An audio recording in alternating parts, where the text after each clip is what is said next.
In the early 1900s, Silver Lake was part of a larger area known as Edendale.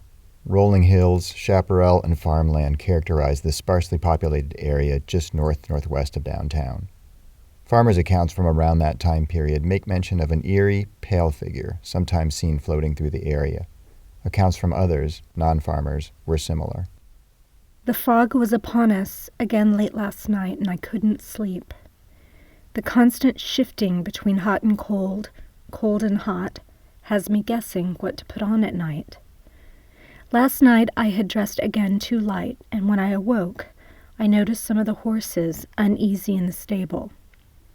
After settling them down, I headed back to the house, but was frozen in my tracks by something white in the distance, a palely lit human form, making its way through the lemon grove. The fog was so thick, and the area so dark, that how it could have illuminated itself was a mystery, for it carried no lantern. Fearing death herself had come for me, and at what a time, when you were away. I fled inside to guard over the children until morn. Around the same time period, a spiritualist association had purchased a tract of land just outside of the reach of Los Angeles municipal officials. It was an ideal site because it was sort of the gateway to the valley and points north, while at the same time having access to downtown. The residents could trade their farm goods in either direction, and since the community didn't fall within the borders of Los Angeles, the community was exempted from certain taxes and regulations. Seems like an idyllic lifestyle, sort of till the land, sell your goods to an expanding city, and live in the hills up there just north of downtown. Yeah, as long as you didn't upset the officials. Uh-oh. That doesn't sound good. No, not really. The association had a penchant for midnight seances and activities that did not sit well with their neighbors. Bill Roberts is his full name, city historian, pulls out some early 1900 newspaper clippings from the city archive. Wow. Look at that. 5 arrests made in connection with July riot. A riot? Yep. Residents upset with the midnight doing of the fakers. That's funny. Even the newspapers didn't believe them. Upset with the midnight doings of the fakers, stormed the forested area after being awakened at 1 a.m. Oh yeah, 1 a.m. by revolver shots. Nice. Drunken whooping and nude spiritualists fleeing the tall timbers covered in a dark, blood-like liquid. What the heck? What the heck happened here? The accounts vary, but according to the spiritualists, they had unintentionally opened some sort of portal, and when whatever it was emerged from the portal, they fled for their lives. Unfortunately for them, local residents had been afflicted by these sorts of midnight gatherings for years, and this was the night they were going to do something about it. So when the spiritualists fled down the hill, they were met by an angry mob of locals, and understandably, a melee broke out.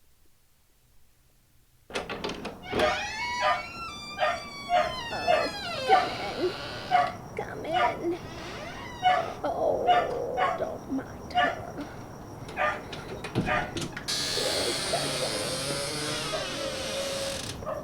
All bark and no bite. None of the spiritualists we contacted wanted to go anywhere near the subject of the Specter. The average response was something to the effect of specters being unpredictable entities here to collect the souls of evildoers, but willing to collect a few extra souls along the way. Then there was Marta. My name is Marta Mafta, and I'm 95 years old. I am Silver Lake's oldest spiritualist and fortune teller. What is your earliest memory of Silver Lake? Well, back then it was still called Edendale. But I remember my auntie, she raised me. Auntie Jo. Auntie Jo used to take us once a year downtown on the red car line that passed by all the movie studios there in Glendale Boulevard. And I remember, it must have been around lunchtime, because I remember being on the streetcar and it had to stop. Because suddenly, all these people, they look like carpenters, with their overalls and caps, came out of the movie studio there, and like a swarm of bees, just proceeded to the sandwich shop on the opposite side of the street. And I started yelling at them, "Move, you fools! Move, you fools! Or we'll squash you!"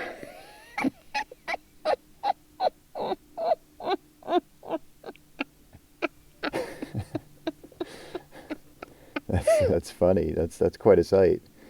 What made you want to become a spiritualist? Well, I was a wild child. Sort of a Mabel Normand of my day. Never really following rules. Always partying. Always getting into trouble. Causing quite a lot of trouble for other people. In fact, and I thought, this isn't right. This can't persist. I was always very good with people, reading their thoughts, their intentions, connecting with them. So I began studying under a local fortune teller who trained me on how to connect those human-to-human skills with the unexplained, the mysterious, the parts of the universe that do not follow any laws.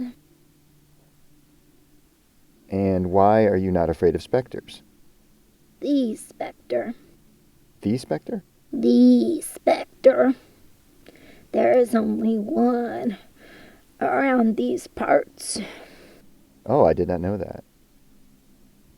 Oh, what is there to be afraid of?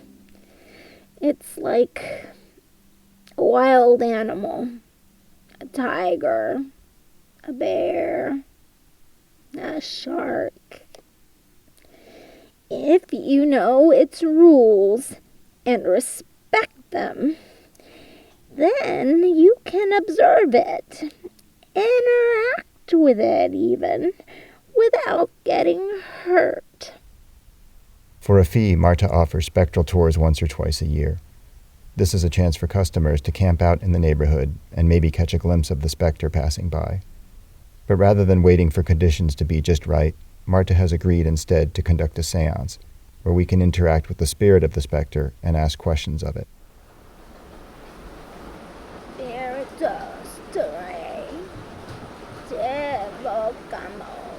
Marta begins her incantations. On a late fall evening, rain has started to fall. Hype, Marta, and I are seated around an empty coffee table adorned with one candle, a stone planchet, and a Ouija board.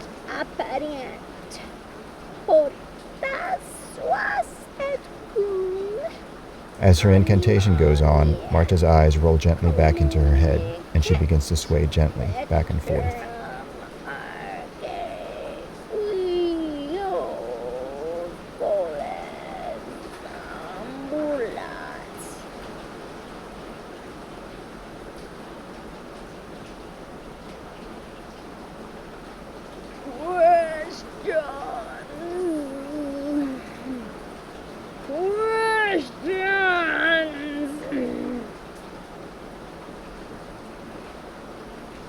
What's going on? Questions. It wants to know your questions. Oh, yeah, sorry. Hi. We come from the land of Earth and have questions for you.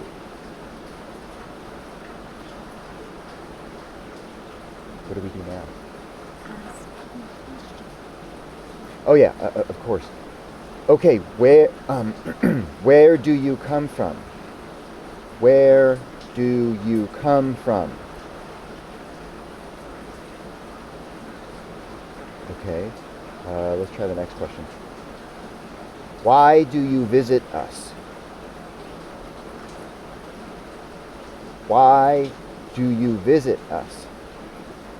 It's not working. So it's kind of hard to detect from the audio, but I'm trying to interact with Hype at this point, and I noticed that she has become rigid and has started to stare straight ahead. And at this point, I completely freak out and go over to the light switch. Okay, so that's enough. We're done. And right before I go to the switch, the planchette shoots across the table into Hype's hand and begins to move in her hand in wide arcing motions across the table. The same pattern over and over. And then she gets this evil grimace across her face and begins to press with force into the table, still repeating the same arcing pattern, but now violently carving something into the table with the stone planchette. I try to grab her arm and stop her, but with some sort of like superhuman strength, she just shoves me to the. She just shoves me over, shoves me to the side, and continues until suddenly, just as quickly as it had all started, it stops. Hype lets go of the planchette and sits rigid, staring straight ahead. Marta looks forward past the end of the table with an intense gaze, and the lights, which hadn't worked, by the way, when I was trying to put them on, slowly come up.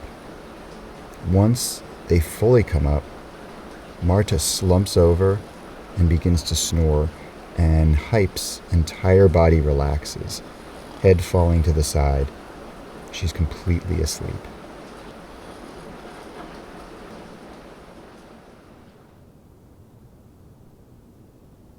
Hype and I are on an abandoned, overgrown lot in southeast Silver Lake. Hey, it looks like you're bleeding. What?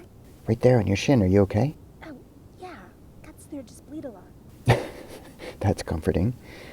And anyway, you might ask why we are here. It is nighttime, by the way, and why we are whispering. Technically, we are not supposed to be here. There's a big no trespassing sign, and we had to climb a fence, hence the bloody shin.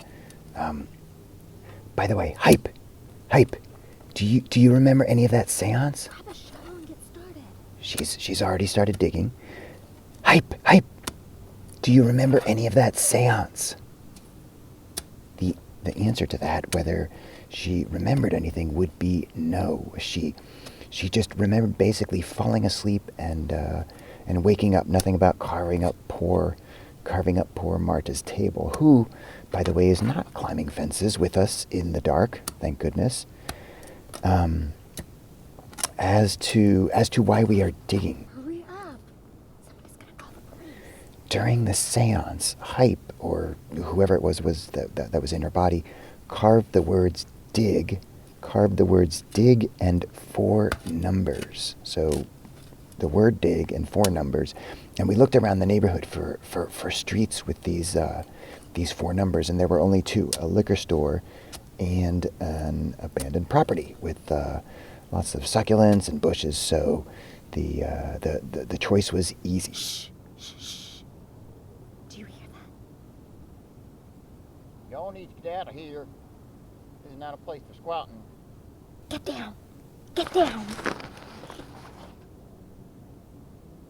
I ain't squatting here. I've been invited by the owner. You hear me? Hey, that's Mr. Tethys. Who? Mr. Tethys. Mr. Tethys, it's me. It's me. Put down the gun.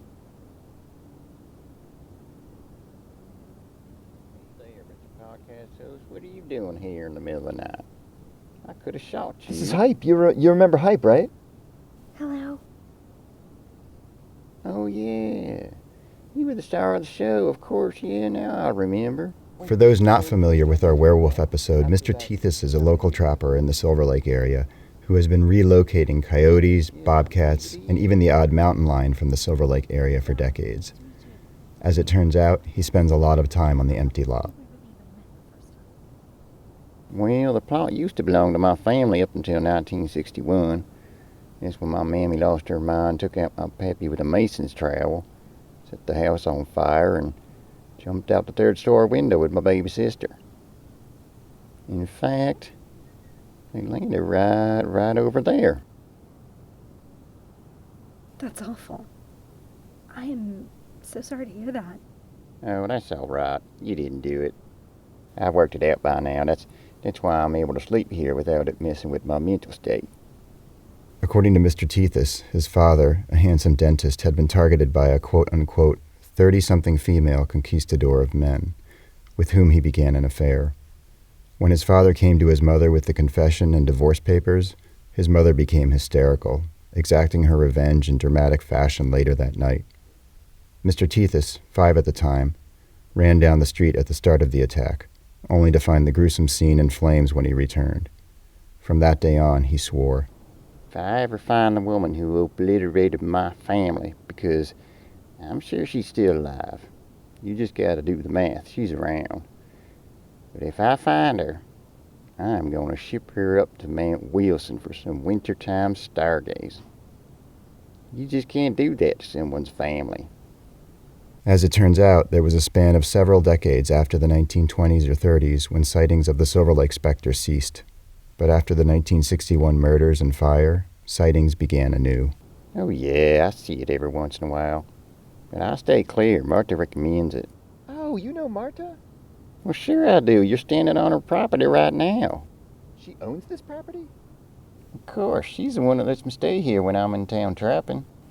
What do you think, I just squat here or something? I don't know what to think. I'm continually surprised, I guess. Sure, she's a sweetheart. Just lets me stay here for free. Brings me some biscuits and soup every once in a while. When it's real cold, she even lets me stay up at her house sometimes. With some help from Mr. Tethys, we explored the grounds, digging in various spots he had always found curious. And eventually, we discovered what we had been sent for. It's some sort of box with letters. Dearest Mother, I cannot contain the joy I feel at our new life. Richard was able to use his earnings as a mechanic at the movie studio and purchase a plot of land for sale by one of the local farmers. The day after the purchase, he stayed up all night laying down the foundation of a new house, and the next morning he was off to work again. He has been working such ever since, trying to prepare the house for me and the little ones. While he is away at the studio, I bring the little ones with me and help, to the extent I can, with clearing brush, breaking down old structures, and cleaning up the property. The work is hard, but the promise of a limitless future makes it not so. And then there's this one from 18 months later. Dearest Mother, the trappings of success are not all quite what they are purported to be. I care to think Richard's children barely recognize him anymore. I fear to think the one in my stomach will never know him. We barely ever see him anymore. His time is spent either at the studio or at home fixing, mending, or adding on to the house. We want for nothing other than the companionship of a father and a husband, so I feel some guilt to complain. But I am sure it is temporary and will pass once the house reaches completion and the new one is born. And then there's this one from 6 months later. Dearest Mother, foreign perfume and letters have wrought terrible destruction on my heart. I discovered them in Richard's car when cleaning it as a surprise for his birthday. He put up no fight, but confessed and said he would have to come, we would have to come to an arrangement about the children in the house. They say hell hath no fury like a woman scorned, but I say nature has no wrath like a wife betrayed.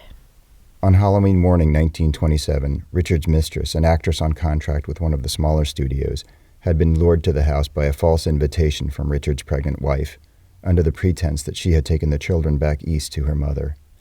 Upon arriving at the house, his mistress was met with nature's wrath, in the form of a carpenter's axe, castor oil, and barbed wire.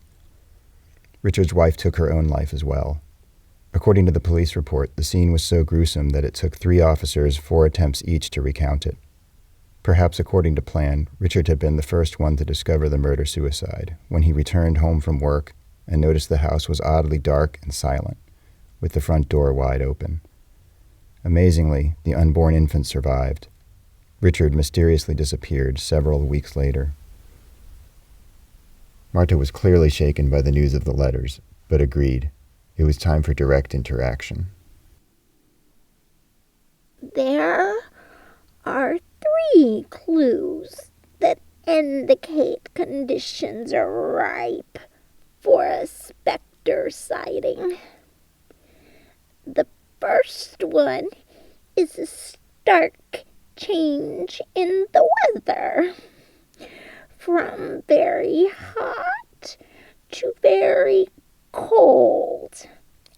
And as you both can attest, this will occur late tonight,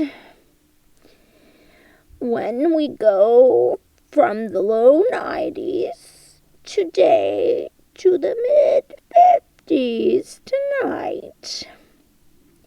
This produces the second condition, a dense fog, one where you can barely see your hands in front of your face.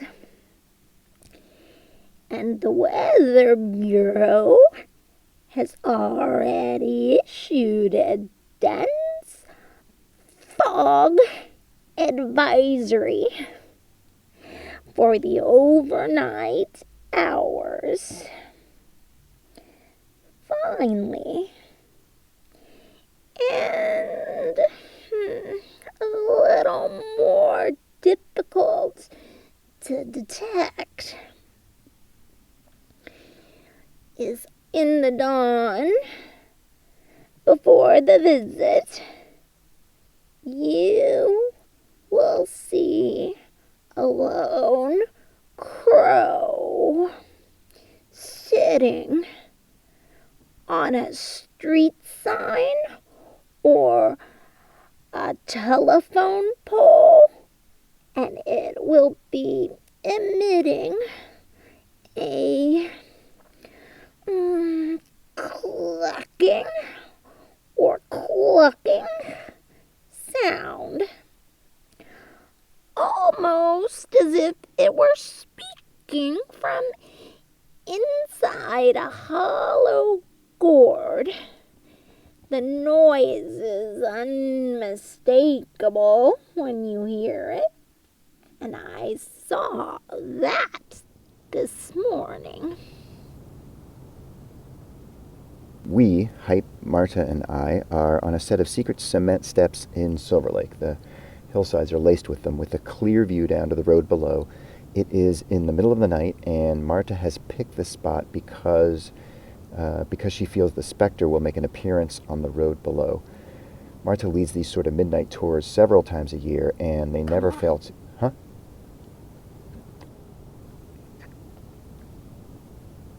Marta is indicating that the Specter's arrival is imminent.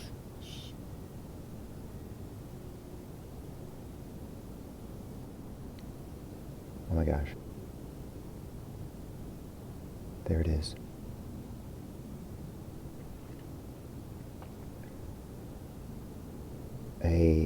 A massive white ape-like form with a gnarled expression, eyes fixed straight ahead.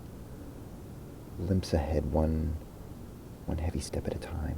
Its pasty skin emanates a sickly, pale glow that's interrupted by blotches of what is that? It looks like matted, thick body hair. Oddly, as heavily as it moves, its steps make no noise. Hey, Marta's freaking out. Huh? No. Let it pass the steps at least. So at this point, it becomes hard to understand what is going on with just the audio. But Marta is parked about 3/4 of the way up on a landing, and she suddenly turns and starts to make her way up, which, by the way, is no small feat for a 95-year-old.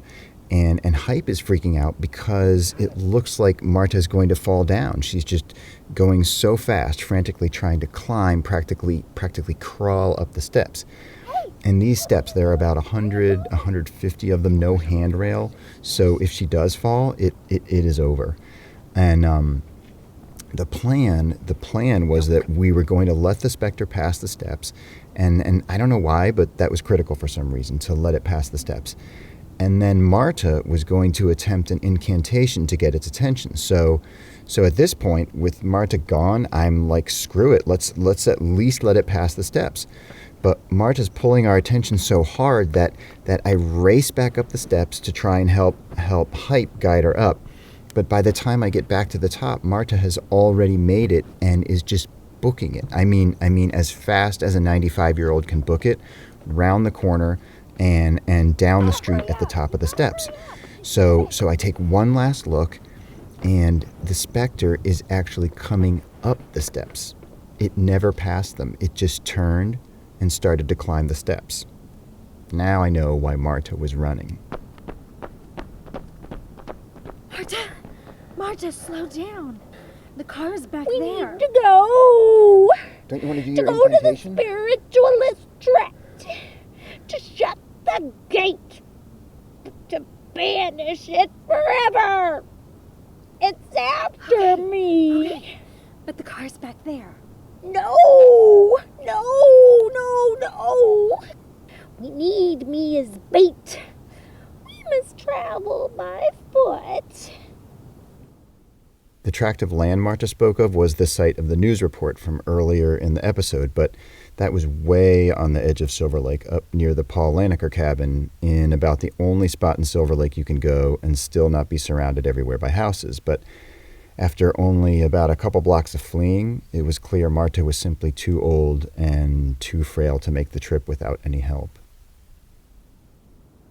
Here, hop on my back. Hop on my back. I can carry you.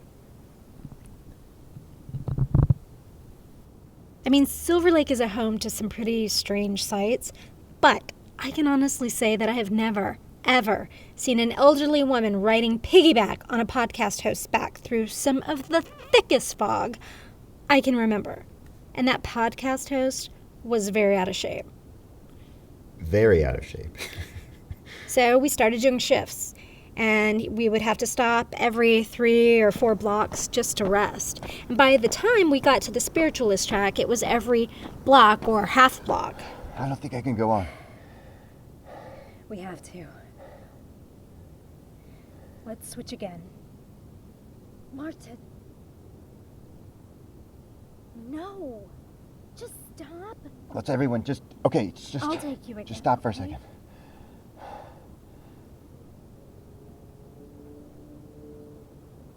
I think I see it again. Where's Marta? Follow her. Don't lose sight of her. I'll catch up. The tract of land is just east of the 2 freeway. Even today, it is very hilly and difficult to get to, and in the middle of the night in a dense fog advisory, almost impossible to navigate. One can see why spiritualists might have called it their home, and why spirits still do. After struggling up steps in the pitch-black fog, we arrive at a street that had long ago been condemned by the city. Unpaved and unlit, it curves tightly around a steep hillside. Shafts of light from a housing development far below occasionally hit the rolling fog and confirm that we are away from the cliff's edge as we proceed along the street.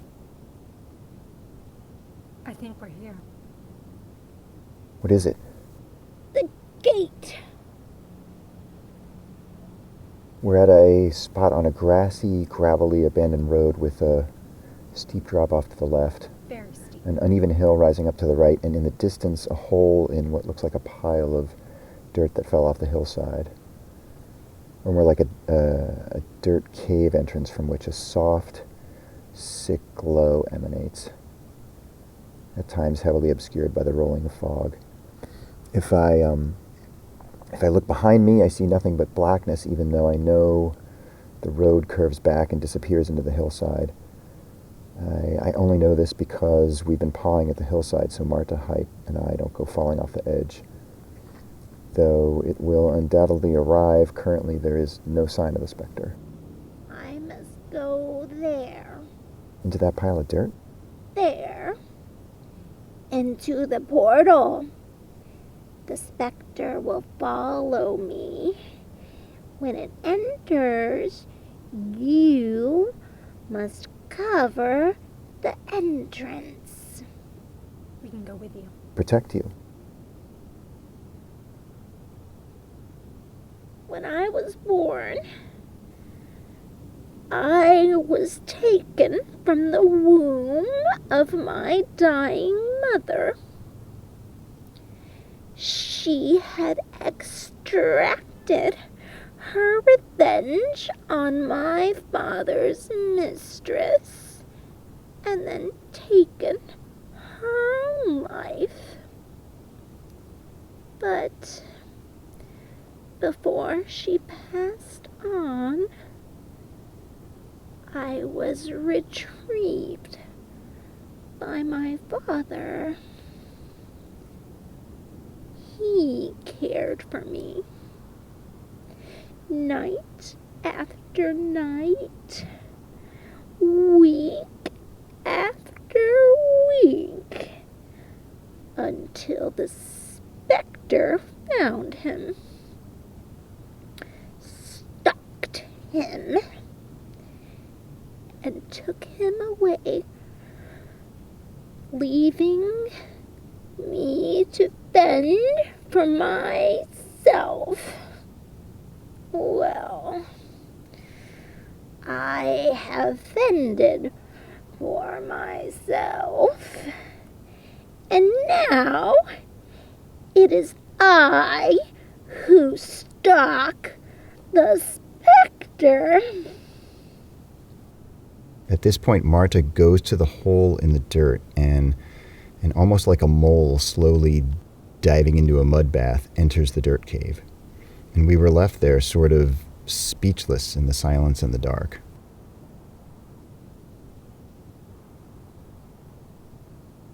It's coming.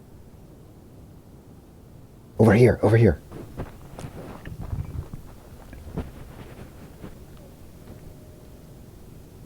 So we're looking from behind a fallen.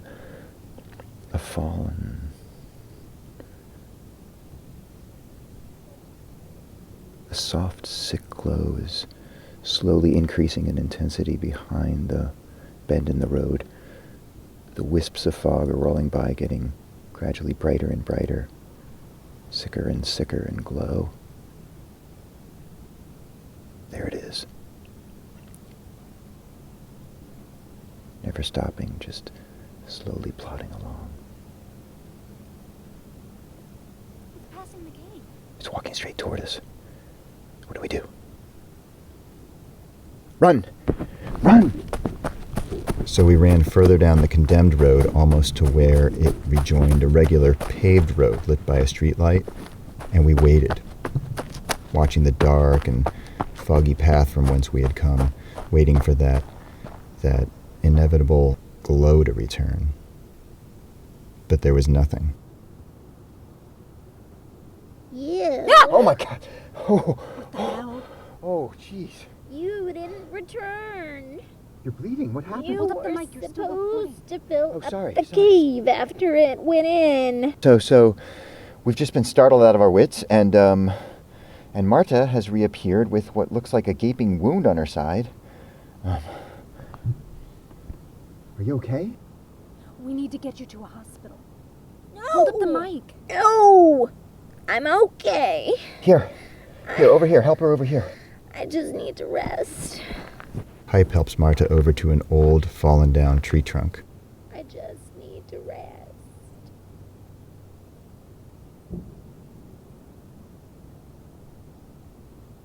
Do you know why the Specter grabbed my father in 1927? My father had become obsessed with his work and with fixing his new house, with everything but his family. And then he chose the path of a mistress, while my mother slaved away at home. She was not guilty for doing what she did. He was the cause of her misfortune, her downfall. That is why the Specter came for him, to deliver justice.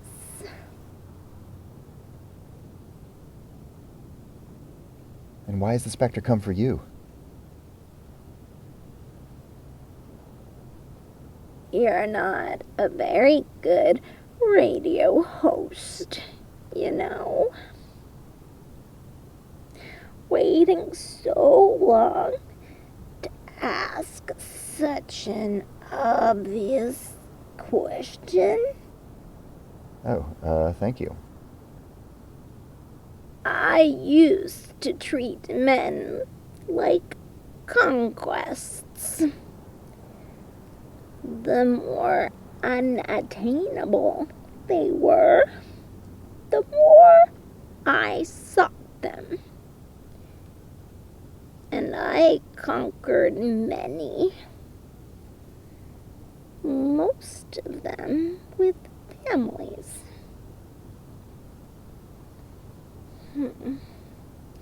One of them proved a real challenge, a dentist in 1961.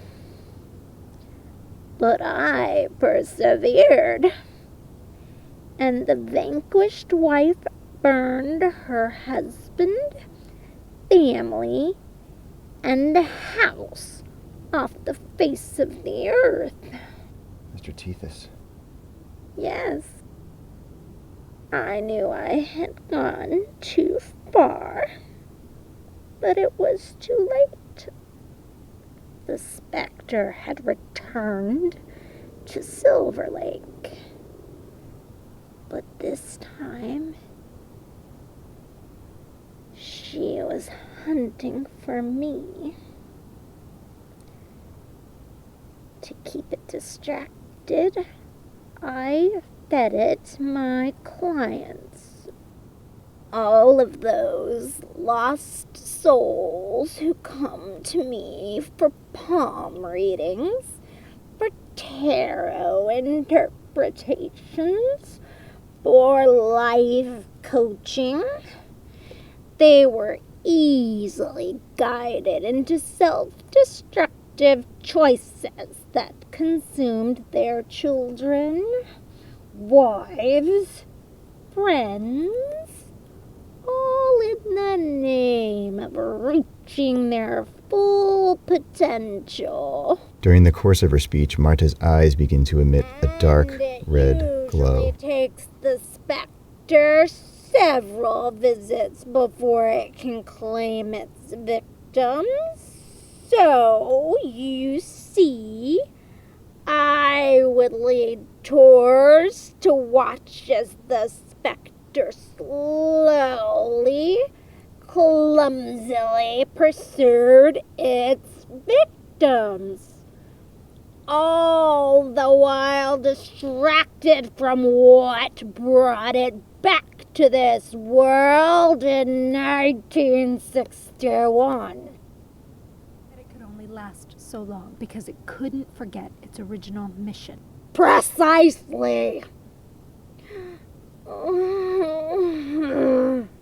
Excuse me if I stretch for a few moments. Your cut, it looks like it's... Oh my gosh, it's almost totally healed. Yes. I knew the moment we laid eyes on it tonight.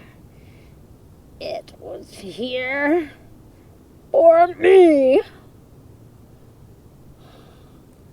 But I had been preparing. I had been working on a transformation. I suppose you could call it.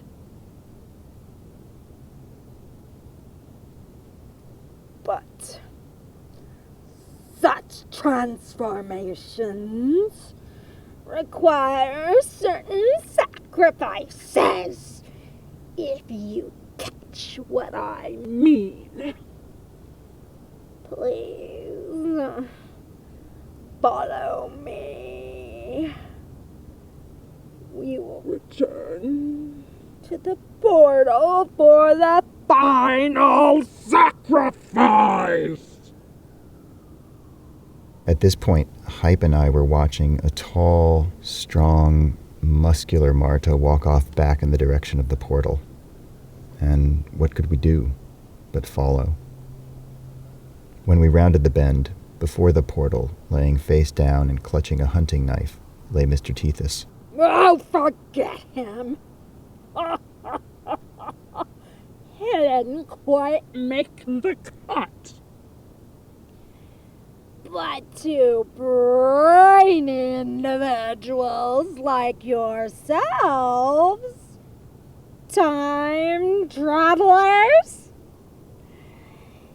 is that what you call yourselves?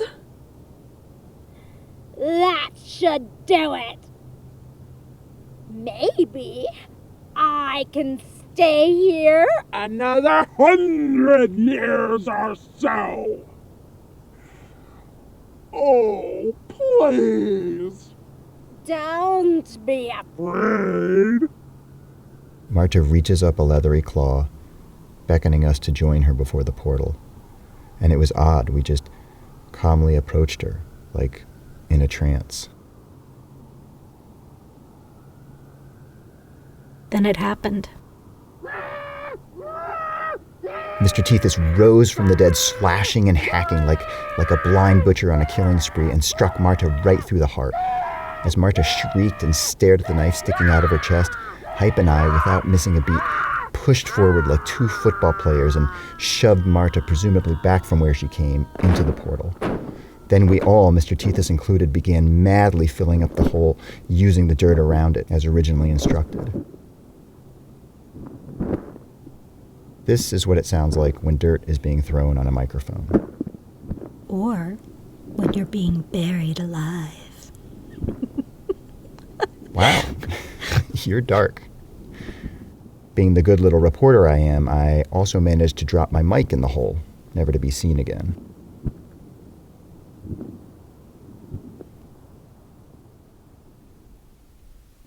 Mr. Tethys had been out trapping and relocating that evening when he had heard us from several blocks away.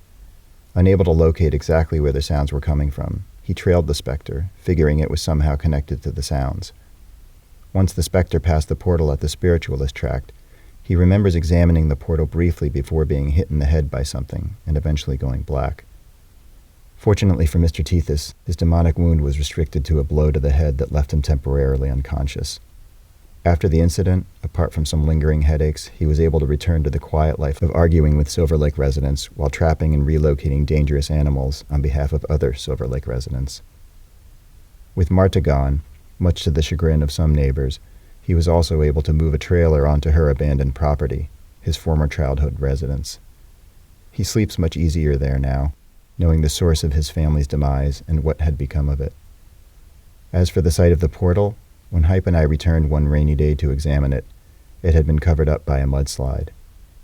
All that remained of Marta were some missing signs posted by clients who had also adopted her sweet dog. As for the Specter, incidents of people torturing their families in the pursuit of their own desires persist. But whether 30 feet of mud and rock is enough to keep justice at bay, only time will tell.